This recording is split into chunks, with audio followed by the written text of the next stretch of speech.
Master கம்மி யாரை பற்றி பார்க்க போகிறோம்னா அதிமுகவில் பார்த்தீங்கன்னா செங்கோட்டையன் இப்போ போர்க்கொடி தூக்கியிருக்காரு. ஸோ தொடர்ந்து பார்த்தீங்கன்னா நீடிச்சிட்டு இருக்க ஒரு சூழ்நிலை எடப்பாடி பழனிசாமி அணியில் இருக்க நிறைய பேர் ஒரு பதட்டத்தில் இருக்காங்க.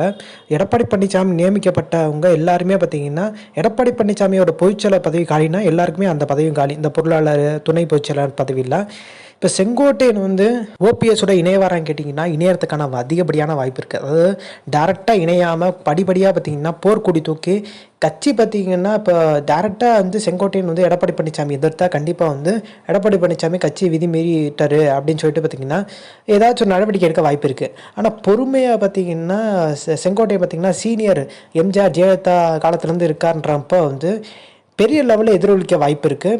ஸோ படிப்படியாக பார்த்திங்கன்னா முன்னாள் அமைச்சர்கள் அதிருப்தியெல்லாம் வெளிப்படுத்துகிறாங்கன்னா சசிகலா ஓபிஎஸ்ஸை இணைக்கிறதுக்கான வாய்ப்பு அதிகம்ன்றாங்க. அதே மாதிரி இப்போ அந்த உட்கட்சி விஷயமாக விசாரிக்கலாம். ஸோ தேர்தல் ஆணையம் பார்த்திங்கன்னா அப்படின்ற ஒரு பட்சத்தில் ஓபிஎஸ் உடனே பார்த்தீங்கன்னா கேவேட் மூணு போடுறாரு. ஸோ உச்சநீதிமன்றத்தில் கேவேட் பண்ணால எடப்பாடி பழனிசாமிக்கு ஒரு செக் வச்ச மாதிரி ஆயிடுது. எடப்பாடி தான் முன்னாடியெல்லாம் வேகமாக உச்சநீதிமன்றம் போவார், அடுத்தடுத்த கட்டாவது ஓடுவார். இப்போ ஓபிஎஸ் போட்டாலும் பார்த்தீங்கன்னா எடப்பாடி பழனிசாமிக்கு ஒரு சிக்கல் தான்ற மாதிரி தான் தெரியுது. அதே மாதிரி உதயகுமார் பார்த்தீங்கன்னா துரோகிகள் நிறைய நிறைஞ்சிருக்காங்க அப்படின்ற மாதிரி சொல்லியிருந்தார். நீங்கள் நல்லா வச்சு பாருங்கள், ஆர்பி உதயகுமாரும் துரோகிகள்னு சொல்லிட்டு சொல்கிறாரு. அப்போ செங்கோட்டையனும் துரோகின்னு சொல்கிறாங்க. யார் தான் உண்மையான துரோகி? நீங்கள் ஓபிஎஸ் குறிப்பிட்டு காமிச்சாலும் ஓபிஎஸ் கட்சியை விட்டு நீக்கியாச்சு. ஸோ ஓபிஎஸை மறந்துடுங்க.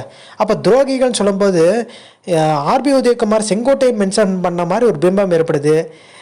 செங்கோட்டையன் சொல்லும்போது எடப்பாடி பழனிசாமியை மென்ஷன் பண்ண மாதிரி ஒரு பிம்பம் ஏற்படுது. இதனாலவே கட்சிக்குள்ள தொடர்ந்து ஒரு சலசலப்பு நீடிச்சிட்டு இருக்கு. இதுக்கு ஒரு மாற்றம் பார்த்தீங்கன்னா ஸோ திருப்பியும் இந்த வழக்கை விஸ்வரூபம் எடுக்கும்.